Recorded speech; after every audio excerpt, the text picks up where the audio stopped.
Hi, my name is John, and this is my good buddy Andy, and you are listening to the Packers Blitz podcast, the podcast done by two diehard Packer fans who survived the dark times of the 1980s, Packers football, and lived to talk about it. Packers Blitz is dedicated to the greatest fans in professional sports, Packer fans. All right, let's get right to it, Andy. Right to it. Bring it, John. All right.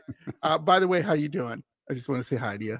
I've been better. We've been better. So let's get right to it. Yeah. All right. So here's the deal. Andy will have his rant, but I'm going to have my rant first. We lost to the 49ers again. And again, look at, oh my God, Kyle Shanahan's playoff record. It's very impressive. He is, I believe, 7-3 or 6-4. It's a winning record. Okay. Most of those wins are from your Green Bay Packers. Okay. Andy, do you know the last quarterback to beat the 49ers that was a Packers quarterback? Last quarterback to beat them. He's your boy. Well, I would guess that would be Brett Favre then. That would be Brett Favre. I mean, I should have actually thought about it for very long. We haven't had that many quarterbacks, have we? Correct. So correct. That is old true. Old guy thinking. Sorry. So Brett Favre is the last Green Bay quarterback to beat the 49ers in the playoffs. Yeah, and that would have been 1995, which I talked about when we were talking about beating Dallas. Correct? I felt the same way that Jordan Love is going to do it. So here's some. And they got beat the next week in Dallas, 37-24 or something. Right. Like so that. Here's the thing, and this is ridiculous because I've seen this. Packer fans, you've seen this. Brett Favre couldn't beat Dallas. Eventually, he did. I wouldn't say he really beat him, but we had a better team. When Tony Romo was around and stuff. I think we beat him with Tony Romo. I'm not sure, but we could never beat Dallas. Try to get to a Super Bowl, just couldn't do it. If you remember, for us to get our first Super Bowl win, we beat the Carolina Panthers at Lambeau Field. Okay, that was the first time we actually won an NFC Championship game with Brett Favre and went to a Super Bowl. So Aaron Rodgers could not beat the 49ers. Divisional games, championship games, couldn't beat them. Okay. And I thought going into this game, I really thought this. I thought, okay, none of these guys, sure, they were little kids or just up and coming in college and stuff when we weren't doing great against the 49ers. Until recently, obviously, they were a little older and they probably maybe remember us losing in 2021, maybe, but they probably didn't even think about it because they were like, unless I'm drafted by the Packers, what do I care, right? Who cares? So I thought, you got a bunch of guys, for the most part, exception of Aaron Jones and some other guys, maybe on the defense with Jair, who are like, okay, it's the 49ers. Who cares? Let's go. Which I thought was going to be a good thing. And for most of the game, I was like, here we go. We're all right. We made some mistakes. I'll get to Anders Carlson in a second here. Okay, I get it. Not bad. Oh, we had an interception. Ooh, okay. So if you remember, folks, and I hate to bring this up, there's a little over 2 minutes left, and we're up 21-17. And I go, oh no. And you could hear the announcers. Go back and listen to the game. The announcers were like, well, a lot of time for good old Brock Purdy and, the 49ers to get a touchdown. They didn't give our defense any respect. They're like, here come the 49ers. The 49ers are going to go. 49ers this, 49ers that. And our defense, if you watch near the end of the game, looked tired. Like with Sean Gary, I was looking at some of it. He looked tired. When, again, Here we go again, Andy. We keep saying the same thing. Set the edge. I don't know what it is with setting the edge against the 49ers, but we always get screwed every damn time. Setting that edge. Brock Purdy, who's not most fleet of foot, what does he do? Like a minute something left. It's like third down and whatever, or second down or whatever. And here comes Brock Purdy, la, la, la, just running around the edge. And I'm like, are you effing kidding me? Here we go again. And then, they got the touchdown. Now, one of the things that really concerned me about this game was, okay, we got 50 some minutes left. We still got, I believe, 2 timeouts. All we need to do, oh my God, is to get into field goal range. And then I thought, oh no, we need a touchdown. I was really going, guys, forget the field goal. If I was LaFleur, I'd say, forget the field goal. No field goal. We're going for the touchdown. Now, again, you're probably sitting there going, no, we just need a field goal to tie, John. What do you touch? Because Anders Carlson is one of the worst rookie kickers ever in the NFL. How in the hell did we not, for Christ's sake, we didn't call nobody to come in and challenge him halfway through the season? Or, I don't know, who's the kicker we used to have again? Who's that guy, Andy? I can't think of his name right now. He's Mason Crosby. You're telling me you couldn't have reached out to Mason Crosby and said, hey, look, Anders Carlson is going to kick off, and you, Mason, you're gonna do field goals. You think he would have done that? Yeah, of course he would have done that. Now, I get some of the things associated with the wind and the weather, but for crying out loud, the guy has missed so many damn kicks, I've lost count. And there was a thing on LaFleur, which he said, I was joking. He said, every time Carlson comes out there, I say a prayer.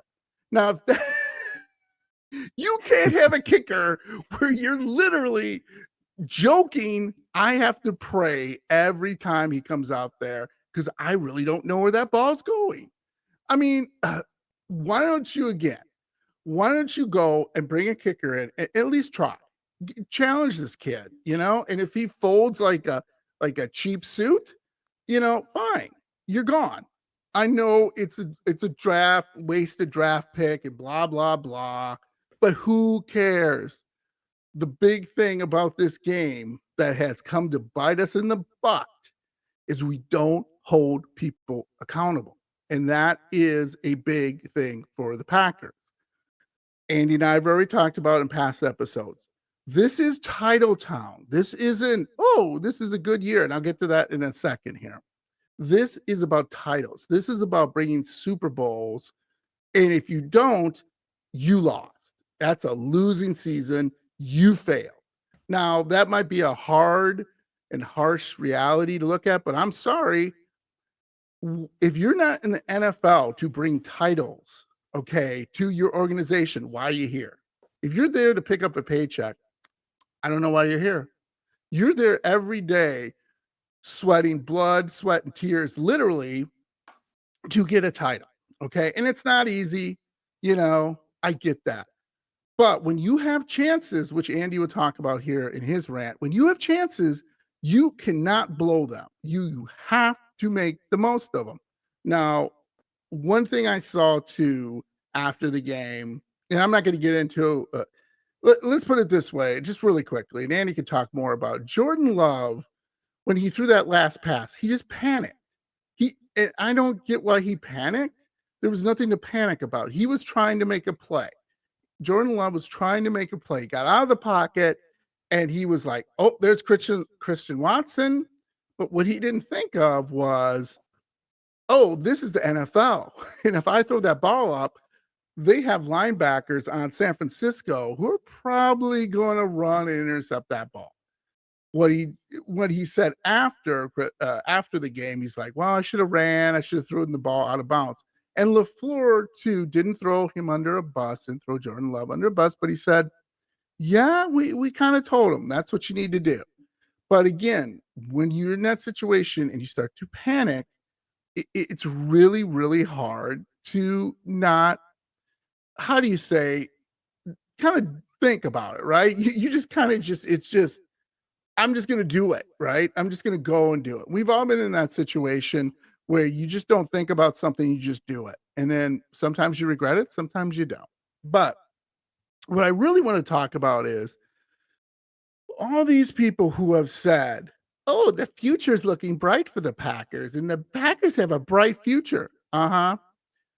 Let's think about that for a second. And I'm not gonna use the Packers for a second. I'm gonna use the New York Giants of 2022. Okay. So they beat the Vikings in the wild card round, went to division round, and lost.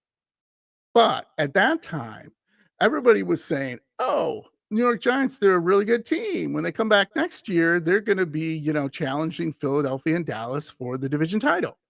What happened to them? They had a dumpster fire. 6-11. They had injuries. They had freaking Danny DeVito at quarterback, right? Now, Andy will get into a little more of this too, but if you go back, okay, when we won our Super Bowl, we had a great season after winning the Super Bowl. We came back, we were 15-1, okay? We almost went undefeated, right? Should have won another Super Bowl that year, in my opinion. Still had the core of the team. And what happened? Eli Manning came into Lambeau and beat us. And not only did he beat us, we made every mistake you could think of. Ryan Grant fumbled. John Kuhn fumbled. Aaron Rodgers, I don't even know who he was throwing to half the damn time. I'm like, what are you doing? Our defense was a joke. I mean, they threw a Hail Mary at the end of the first half.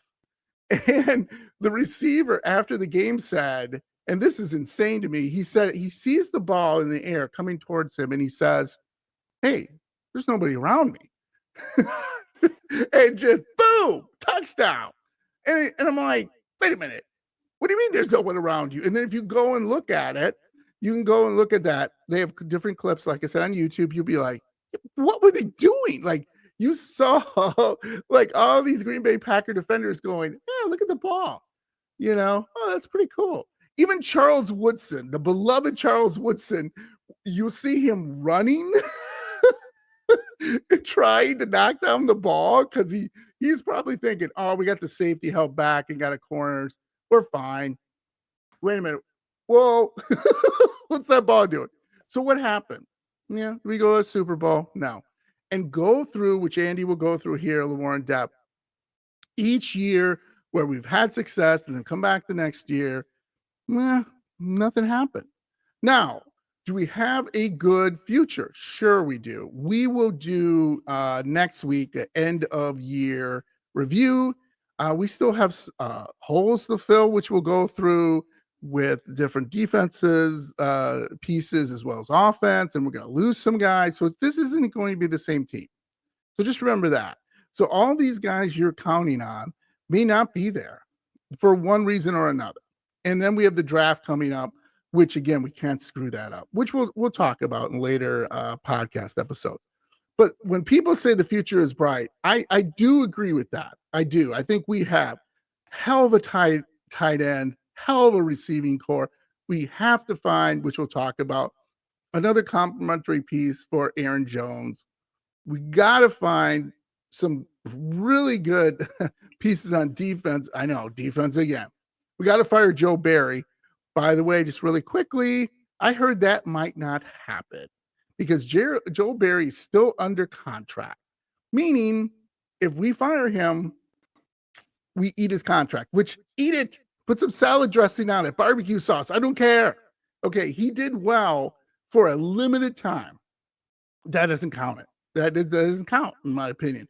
You have to go through the entire season, okay, and make sure that if we were the number 3 seed, maybe we're still playing, right?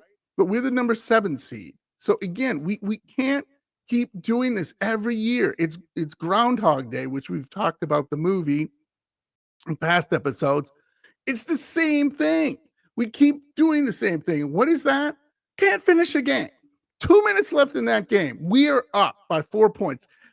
The 49ers were off all game. They did not look like themselves. This is probably one of, I would say, one of the worst games that I've seen them, with exception of the Baltimore game, where Baltimore was just destroying Brock Purdy. And for the most part, our defense did that. But when it counted most, didn't finish. So I understand that looking bright is there, but we still don't know what the next year is going to bring. Injuries, a lot of crap, that could happen over the off season. And, we don't really know. So to say the future is bright is, yes, that's a good thing. I do think it is, but we still have some missing pieces and we got to fix it. And guess what? Every team's going to get better. There's not good. The Vikings will get better. The Bears will get better, believe it or not. And that's the way that's going to go. So, Andy has answered that phone. Yeah, up in this area, there's no hope, John. So we'll just listen to it ring and ring. All right, ring. that's fine. Perfect time for me to jump in, though. But go ahead. No, my last thing is when, again, people say, "Oh, there's always next year. There's always next year." The hell with that. There is no next year because, again, like I said, there is. How do you know? How do you know Jordan Love doesn't have a season-ending injury? How do you know that half your defense gets injured? Look at the Buffalo Bills. They finally had it lined up for them, which Andy will talk about how similar that game was, and it really was, to our game against the 49ers. Look at them. They just started. It was nothing left for them. They had nothing left on defense. And I felt getting rid of Rasul Douglas was stupid. I don't know, for a 3rd round pick. Okay. When he did, if it wasn't for him, Buffalo probably wouldn't win some games. He was amazing for the Bills. So I'm like, he could have really, really helped us in that 49er game. So that was kind of like, why did we do that? I don't kind of get that. Why, to this day, I don't get that. Why trade a guy that loves the Packers, who wanted to be a Packer? His teammates loved him. I mean, everything was great about him. And there were some games he didn't play so well. I get that on Joe Barry, but whatever. But again, my thing is this: 2 things, and I'll let Andy then take over. 1, future is bright. Yes, I agree, but I also understand that this is not going to be the same team next year. So we don't know. All right. You just don't know. And then the whole thing for next year, there is no next year. Like I said, this is the way it goes, right? You have a good year, and then I don't know what kind of year you're going to have. It's extremely rare that you're a Kansas City, that you're, 49ers, that you're, Patriots back in the day, where you're just good, great. It just doesn't work that way. It's usually you're great, and then you're okay, and then you're good, and then maybe you have some problems, and then you're great, and then maybe you're okay. It just doesn't happen though. It's extremely rare. So I think next year the fire has to be turned up to 11. Use my Spinal Tap reference. If you don't know that movie, go see it. Is really, we just need to just continue to have people always be held accountable. Like Anders Carlson, I don't know why he was kicking with us after midseason. We should have let him go. And yeah, eat the pick. Who cares? No big deal. I don't know. The Jair Alexander was handled, I think, very well, but he's a star. He's the guy. So he can play. He's put it on tape. And he had some issues with his back and some other things. And I think it was affecting him. But the main thing out of all this is, if we want to win another Super Bowl, and this is Title Town, folks, we cannot hold people accountable. We got to make sure everyone understands either you're here to help us win a title or go somewhere else and finish that game. Okay. Whatever you have to do to finish that game, finish it. And from Mike Sherman to Mike McCarthy and now to Matt LaFleur, we can't finish games. Just go through the whole damn thing. Google it. And Andy, like I said, might talk a little bit more about it. We just can't. 2 minutes left, a minute left, 40 seconds left, whatever. It doesn't matter. We can't finish. And I don't know why. And it doesn't make sense to me other than coaching, players, accountability. I don't know. But we got to figure that out because we cannot. We're going to play San Francisco again. I guarantee you that. And if we lose to them again in the playoffs, then I don't know what to tell you because we've had enough shots at them to beat them and we haven't. And it's getting embarrassing, And I know how Bears fans feel. Oh, Bears can't beat us. The reason the Bears can't beat us because they're always a subpar team and they know it. They're not at our level. And you can say that about us with San Francisco. Well, we played above our level, which was nice, but we have to figure out how to get at their level and above. We can't just be sitting here and just watching San Francisco go out and get Christian McCaffrey, go out and get some other players on their defensive line, and we just go, okay. And I know salary cap, but no, it's a fit, and that's not a fit. Stop making excuses. Get the guys you need, get them in there. Draft and develop only carries us so far. We've seen that with Ted Thompson and now with Goody. Yeah, it's great that we have these young stud tight ends and offensive linemen and on and on and on. And my Carl Brooks, which I hope he gets better. But at the end of the day, when we won that Super Bowl, won both Super Bowls, we had a nice mixture of talent and veterans. And we got to figure out to get that balance back. Otherwise, here we go again, Groundhog Day, lose to the 49ers, go home, lose to the 49ers and go home. And it just sickens me to my stomach watching that game when we outplayed them for most of the game. And they know it. 49er fans know that. They're like, oh, crap, we escaped again. So that's it for me. That's my rant. And you can go into your rant or add anything you would like to add. Congratulations, John. That was a rant. Yes. That was a rant. 3 quick things. Jordan Love rolling out to his right, throwing across his body, middle of the field, up for grabs. Before he even did that, I understand he's trying to make a play, whatever. We all know who that was reminiscent of. And they brought it up over and over today when I was listening to some of the programs that I was listening to. So, but I did want to say Bosa had been crashing down all night and didn't set the edge, didn't even care. All he was trying to do is get Love, right? Love could have ran for a while. And he could have did that several times. So I did want to say that Jordan, if you're listening to this podcast, yes, you have to run a little bit more. You have to also keep them honest. So if they think that you're going to run the ball, a lot like Josh Allen does every so often, he will make good decisions on when to run and when not to run. And he didn't make any of those decisions because he did not run the ball when he should have. And so I understand his first job is to throw the ball down the field. Not a problem. I understand it. But he should have ran the ball more. He had opportunities where he had open field out in front of him and didn't do it. And it was perplexing. And so when you have the Super Bowl, the NFC Championship, the Super Bowl on the line, you got to do what you got to do, bro. Exactly. And so that's the first thing I wanted to say about that. So second thing, John Harbaugh, head coach for the Baltimore Ravens. Do you think he prays when he's got Justin Tucker? Yeah. He doesn't pray. He sends them out there and he's 100% confident that guy's going to make the kick. Yes. So there's no praying going on with him. So that was the second thing. Last thing, Deebo Samuel was out the majority of the game.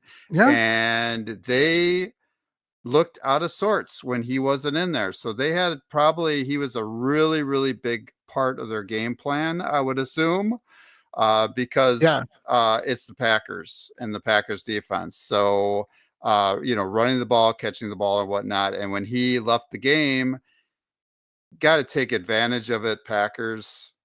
You know, you got to take advantage of it, and we didn't. So No. those were my three things, and we'll talk about more about this in a little bit. So, but those are three things that I wanted to address a little bit. So, yeah. Nice. So here's my rant. It's a very interesting recap of the game. A devastating 24-21 loss to the 49ers again. It's devastating, right? But I will say that the 2023 season was a success. It was. The Packers now know that Jordan Love is their franchise quarterback. Their young players are really good. And they know now that they can compete against the top NFL teams, the elite NFL teams. And that's very, very promising. John, you got to admit that. As a true Packers fan, I know that this loss stings. It does. Yes, we should have beaten the 49ers again. We should have beat them. We had that game and we blew it again. So now I want to get into a little section of would have, could have, should have, didn't. So okay. Woulda, coulda, shoulda, didn't, right? And so if Jordan didn't throw two costly interceptions, if Darnell Savage hadn't dropped the Purdy pass, that Purdy pass right to him, if Keyshawn Nixon would have made a fantastic interception of a poorly thrown ball by Brock Purdy, if the refs could have spotted a ball correctly on a crucial drive, come on, killing 4th and 1, what the hell? J-Love sneak. Also could have been a little bit better play call, but whatever. Yeah. I mean, he made it. He did. He did make horrible it. spot. Horrible spot. We get screwed over again. Yep. Then if any of those things would have gone our way, again, would have, could have, should have, didn't. The Packers would be playing the Detroit Lions in Detroit for a chance to go to the Super Bowl, but we all know that ain't happening, right? That ain't happening. John and I gave the keys for the Packers to win in the last podcast that we had done, episode 60, I believe it was, or 61, was it? 61. Yeah, 61. And so, first of all, number one, J-Love had to play a mistake-free game. He did not. Nope. Packers lost the turnover battle 2-0. J-Love had to play a great game. He did not. I think his passer rating was 72 point whatever. He didn't play his best game. He didn't play as well as he had played in some of the previous games recently. The D had to tackle and not get gashed for big runs by CMC. CMC again would be who? Who is that, John? Christian McCaffrey. That's right. We'll just call him CMC for short. The D decided to take a few plays off if you didn't notice. That long TD run that he had, and then that TD run toward right at the end of the game. I mean, nobody was paying attention to CMC and tackling him, were they? And they should have been. Because again, with Deebo Samuel out, who else is going to be the focal point? Yeah, who else is right? Freaking break. Yeah. So anyway, the D had to make game-altering plays and rattle Brock Purdy into making mistakes. Not to pick on anybody, not to pick on anyone, but Rashawn Gary had 0 sacks and 0 turnovers in the last 7 games. Go back and look it up. I did. In the last 8 games, by the way, he's only had a half a sack. Yeah. Now, the game before that against Detroit, I looked, everybody, he had 3 sacks, a fumble that he caused that created a turnover for us and a touchdown. He was a madman. Yeah. But in the last 7 games, zippity-doo-dah, nothing. Yeah. He looked tired. Yep. So again, that's including the playoffs, 0 sacks, 0 turnovers. Just like Gary, Rashawn Gary, the entire D did not make a difference. So again, they didn't cause enough havoc and wreak enough havoc to, give the ball back to the offense and create turnovers, make plays. Sacks those are crucial plays in the game. Sacks, again, that's lost yards. That's a lost down, right? Yep. And again, you're getting them, they're getting them off the field, and they weren't making those plays, not a single one. So, side note, and this is directed probably a little bit more at some Packer fans, even John now. Don't do that, Packers fans and NFL so-called experts. Do not chastise Anders Carlson for his missed 41-yard field goal. And this is why. Just give me a second here, John. I know you're going to say something. It's not his fault for everything. It's not. He shouldn't be the scapegoat. Again, John talked about be accountable, the whole team. The Packers had several opportunities to go up by 2 scores in the fourth quarter. They did, John. They had several drives, I think 3 of them, right? Didn't score any points, right? Yeah. The Packers offense hasn't put the game away in over a decade. In over a decade, they haven't put the game away. The Packers defense hasn't stopped an opposing offense from scoring when it had to win in over a decade. Give Anders a break and don't go there. There were so many people that were ripping him a new one. He did make a couple short field goals early in the game. To be quite honest, where we were in the red zone so much, he shouldn't have been kicking short field goals. We should have been scoring touchdowns. So again, that is some true. of that is not Anders' fault. So yeah, that's true. I did want to say that they're making him the scapegoat. I'm sorry, he's not the only scapegoat in that game. I just gave you a big one that makes a lot of money. And again, J Love didn't play as well as he could have. And Rashawn Gary is the leader of the defense. He is. And he didn't play like it and hasn't played like it the last 7 games, including playoffs. So, yeah. So we've all seen this before. Long pause. Same old in the playoffs for the Packers, right? Deja vu.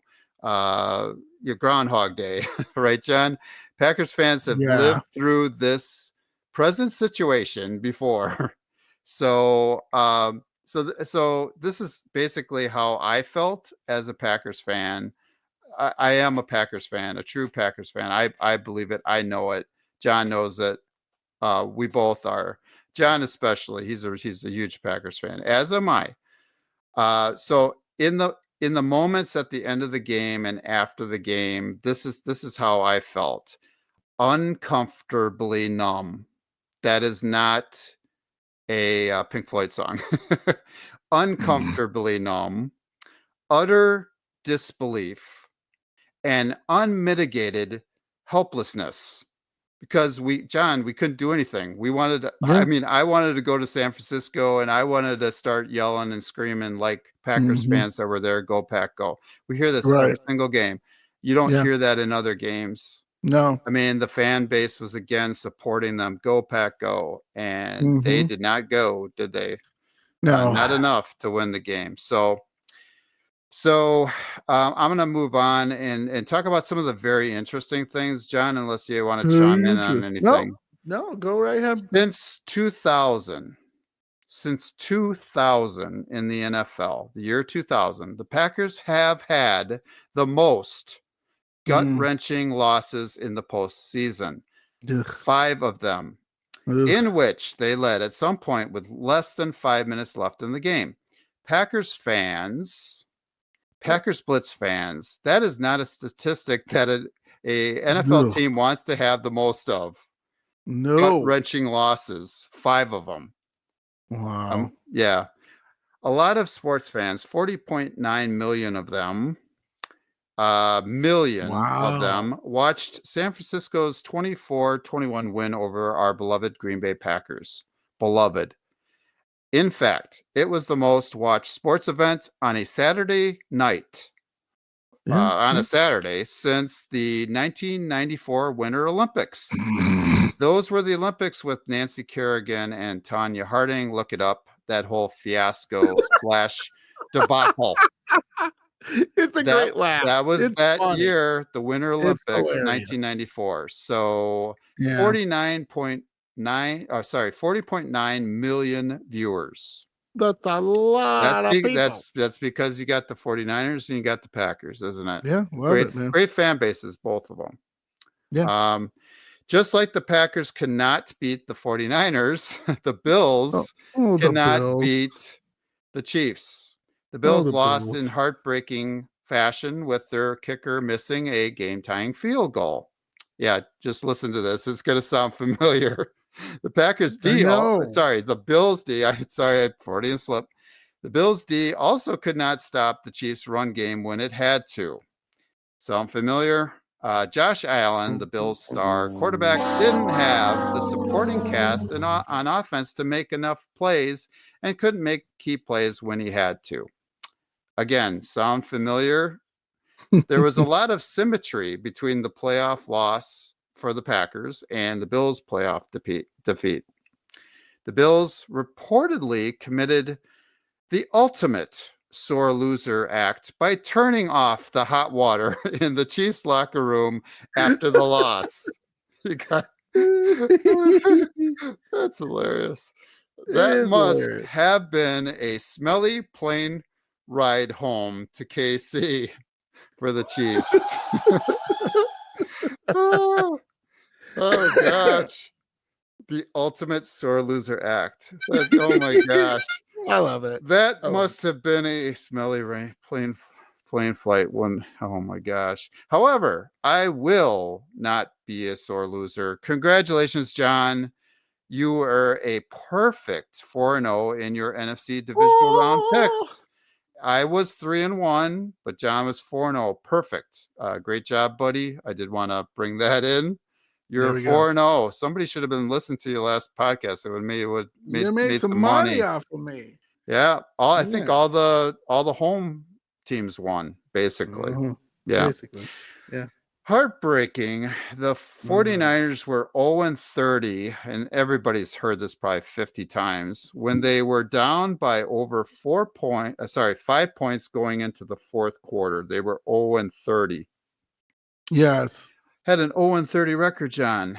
I know. Well, thanks to the Packers, San Francisco is now 1-31. There you go. Yeah, 1 for 31. Other teams proved that they could put away the 49ers. The Packers proved again that they cannot. Heartbreaking. Hey, 49ers fans, I like seafood. I want you to send me some good seafood because we're like making you guys look great out there. Yeah. So the Packers have a heartbreaking recent playoff history. To give some perspective for those of us who are much younger Packer fans than John and I are, this is kind of more directed probably at my sons than anybody. Yeah, my son too, and my daughter. The losing in the playoff is a thing. 2000. Here we go. 2007. Go through it quickly. 2007 overtime loss at Lambeau to the New York Giants, which ended up being Brett Favre's last game as a Packer. Another signature head-scratching interception by Favre thrown over the middle ended the game. It was eerily similar to J-Love's last interception on Saturday night. That 2009 overtime 51-45 loss to the Arizona Cardinals in A-Rod's first playoff game. John, remember, the rest were awful in that game too. By the way, Andy, my buddy Kurt was at that game. Oh my gosh, I feel bad for Kurt. Yeah, he has PTSD still from that game. Yeah. Shout out to Kurt. True Packers fan as well. So 2011. Another loss to the New York Giants at Lambeau. John just talked about that, I believe, but this time after a 15-1 regular season record. The Packers D couldn't stop them either when they had to at the end of halves and whatnot. So that was a debacle. 2012, Colin Kaepernick rushed for 181 yards for the San Francisco 49ers in the divisional round game. Like John often says, he's still running. He is. He's still going. Christian McCaffrey is still running through and over the Packer defenders too.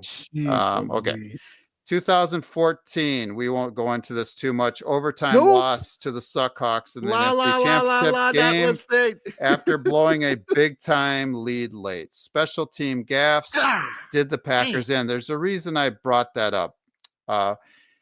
Wait a minute. That just happened again. Missed field goal and an extra point in our game. By the way, Eric Wilson made, I did want to say Eric Wilson made one of the most fantastic plays on a fumble recovery after Keyshawn Nixon fumbled during that punt return or whatever it was.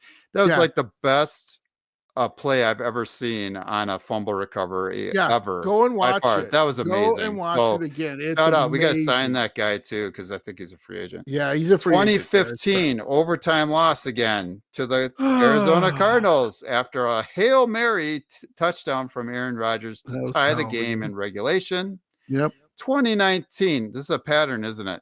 2019, another loss to the 49ers in the NFC Championship game, 37-20. That was the game that Raheem Mostert ran for 220 yards. He's still running. And 4 touchdowns. 4. Packer fans. Yep. Oh, yeah. Okay. Sorry. This is more, directed at my sons, but they saw the game. they remember it, I'm sure.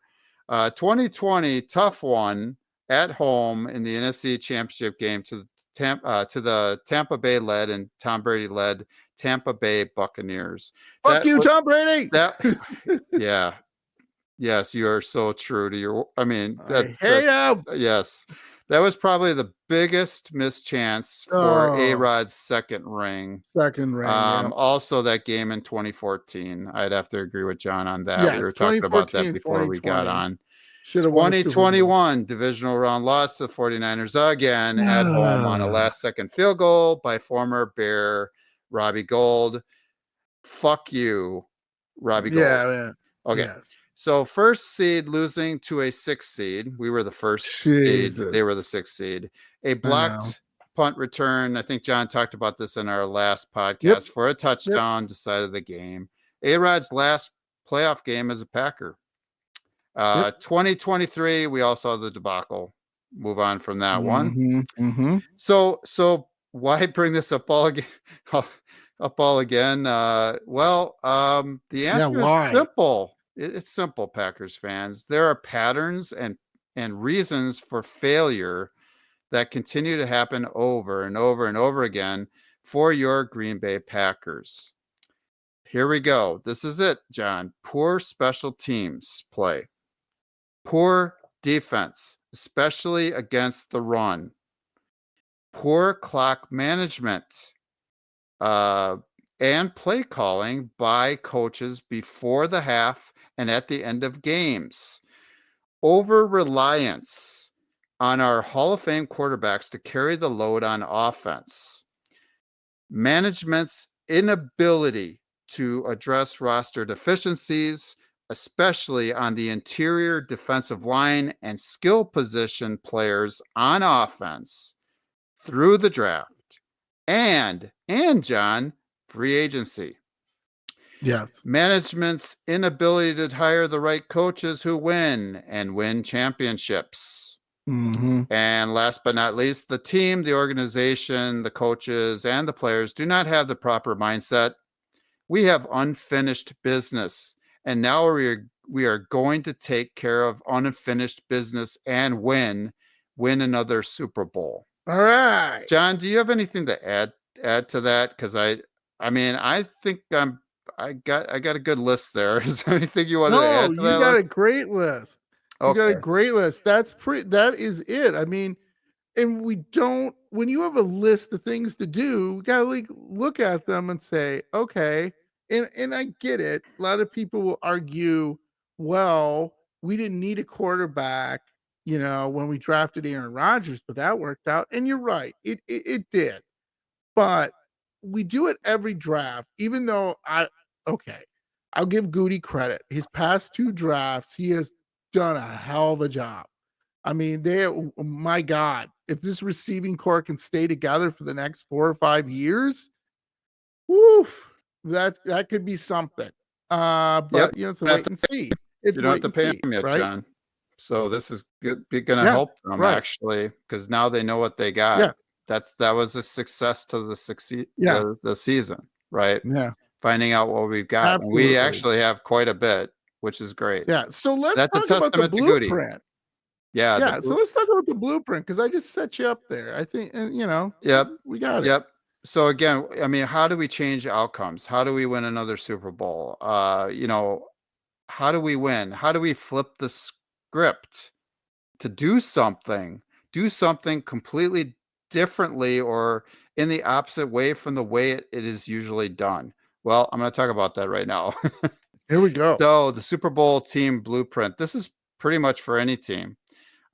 So this is number one. If you look back at the Super Bowl champions of the past several decades, Hall of Fame caliber players on both sides of the ball at key positions, quarterback, running back, wide receiver, left tackle, defensive line, and maybe a defensive back here and there, whatever. Example, Bart Starr, Reggie White, Brett Favre, Charles Woodson, Aaron Rodgers, Ray Nitschke. For the 2023 Packers, you can really say nobody is a potential Hall of Famer, except for maybe a healthy David Bakhtiari, but he ain't playing, and he may not play another game, right, John? He's a fantastic player. You're awesome, David. Just feel really bad for you. I don't think your knees are telling you that it's time. Yeah. So number one, Hall of Fame caliber players, you got to have them. Number two, Hall of Fame head coach, Vince Lombardi, Mike Holmgren. Mike Holmgren should be in the Hall of Fame. Matt LaFleur is not one of those two. He's not. He's not. Third thing, top 10 defense. 2023 Packers might have been that top 10 offense. The Packers from 2023 might have been that in the second half of the season. Top 10 defense, again, Packers of 2023, middle of the pack at best. In reality, again, I think they were 24th in DVOA. The efficiency, their numbers just aren't really good. And that's why we had to fire Joe up, Barry. And they're kind of middle in the pack. They were kind of ranked right in the middle most of the season. So, but in the telling, is the 24th ranked defense in DVOA, which really tells you they're probably in the bottom third. Yeah. But John, anything to add with that? So that's kind of the I got one more. Sorry. Win in the trenches. Yeah, win in the trenches. A better offensive line and defensive line. So, the Packers offensive line I think it was just fine. It was protecting them just fine, opening up holes for Aaron Jones. But the defensive line is not elite enough. It's still not elite enough. I know they've tried to address that, but it's just not yet. We just can't. Yeah. So, John, anything to add with that blueprint? No, you nailed it, buddy. Pretty much keep on going. Pretty much the same with any NFL team. Yeah. The Green Bay's Packers blueprint for next year to become 2024 Super Bowl champions. Well, first thing, of course, we got our franchise quarterback, Jordan Love. Yep. So sign him to a team-friendly extension. We hope he is he's under contract for next year, but we don't want him leaving either. Don't stunt his growth. Keep Tom Clements. We have not talked about Tom Clements. He's the quarterback coach, and he's been awesome. He's allowed Jordan Love to flip a switch, so to speak, right? Yeah. And then keep LaFleur for now. And get him more and more elite weapons. Number one wide receiver and another elusive running back. John, I don't think at the moment we have a number one true number one wide receiver at the moment. No, we do not. And there are reasons to have a number one wide receiver. That actually helps the rest of the team and the rest of the offense, right? Having one. Correct. Because the defense is moving to that side of the field, right? Because you got like a Devontae Adams, right? Number two, Matt LaFleur, keep him again for now for stability and in Love's development for now. He did a really good job toward the end of the year. I thought he did play calling and whatnot. So third thing, a new defensive and special teams coordinators, both Special teams too, by the way. Nobody's really been mentioning this. LaFleur needs an all-time great staff like Mike Holmgren's in the early Yes. 1990s. Fire Yes. Joe Barry. I'm saying fire Rich Bisaccia. Absolutely. Hire 2 new coordinators that will reimagine and improve those 2 units. So Rich has had his shot, and so has Joe Barry. And I know they probably, because of their contracts, want to keep him. But Bisaccia is kind of second in charge too. I think you Correct. need. He's the assistant coach. I think LaFleur needs somebody else, and that leads me to number 4: a new special assistant, somebody that's going to help LaFleur to manage the clock and the end of games better. You get a master class from a Hall of Fame coach in Andy Reid at the end of the Chiefs-Bills game on how to utilize your timeouts and manage the clock. Master class by Andy Reid. Mm-hmm. LaFleur's not Andy Reid. LaFleur has proven that again, he can't do what Andy Reid does. He needs help. Provide him with that help. So, fifth thing, Brian Gutekunst. Go and get a Hall of Fame level player or 2 in free agency. I know that's asking a lot.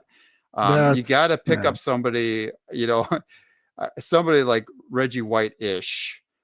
Just somebody would be nice.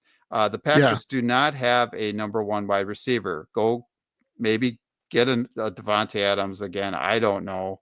Somebody. I know that's asking a lot. Tall order. The Packers do not have a super elite interior or outside defender either. We don't. So we don't have Hall of Fame level players. And you have to have that to win a championship, a Super Bowl. You have to. And we don't. Not yet. So, Goody, again, have another phenomenal 2024 draft class. This time, the Packers desperately need a number 1 wide receiver again, a multi-talented running back, a beefy, where's the beef? Running back destroyer of an interior defensive lineman. You need a big, beefy guy like a Gilbert Brown or whatever that you can just destroy. They don't want to run in the middle because he's there. And another edge rusher would be nice. Draft players who have a high NFL IQ and who have a passion for winning. John, anybody else to add? No, buddy. You really nailed it there. You did a great job. One thing I will say, and we will talk about this in the season review, is our dead cap money, unfortunately, when we look it up, is not good. We still have, believe it or not, we still have Aaron Rodgers on the books for next year. David Bakhtiari still on the books. We still have some other people on the books of dead cap money.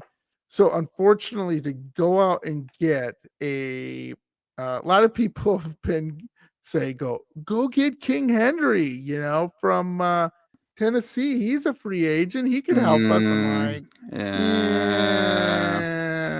if you could get him for cheap. Yes. Now, if you could get him on the cheap and sign him to a 1-year prove-it deal, okay, I like that because he might then be able to give you, because people, you still got to tackle him. That's a problem. Yep. You can even throw passes, John. And he can throw passes. But is he the answer? No. What you got to do, get out when you went out and got a Preston Smith and a Darius Smith, right? And you brought them in at a pretty good price, and they just, bam, they just blew up on the scene. Smith brothers. You were just like, that, we solved our problem right there. That we solved our pass rushing problem. Again, that's hard to do, but we'll see. So, excellent job. Do you want me to do the AFC NFC championship? Yep, I'll chime in, but go right ahead. All right, let's do quick this really analysis is what this is. This is quick analysis because this is Packers, but we're going to do the Super Bowl and we'll do a review of the championship games. So first, let's do the AFC championship preview of Yes, Chief and Ravens. Oh, this is going to be a good one, folks. Sunday, January 28th at 2 p.m., which I'm surprised they didn't get the night game. But anyway, Yep. on CBS, the Ravens right now, over under is 44.5. And looks like the point spread is 3 for the Ravens, which I agree. I think that's a good one. Quick analysis. The Chiefs are one game, oh my God, away from making it to the 4th Super Bowl in the last 5 seasons.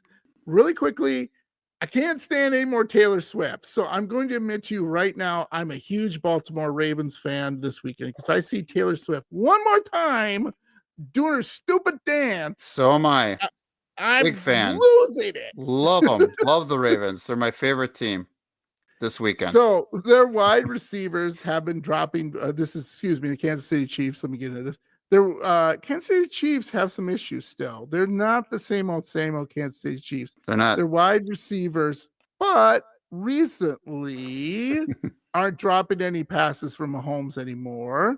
Mahomes is looking like Mahomes, elite making plays and turnover free. I still say they are beatable. They're not like 2-3 years ago where you're like, damn.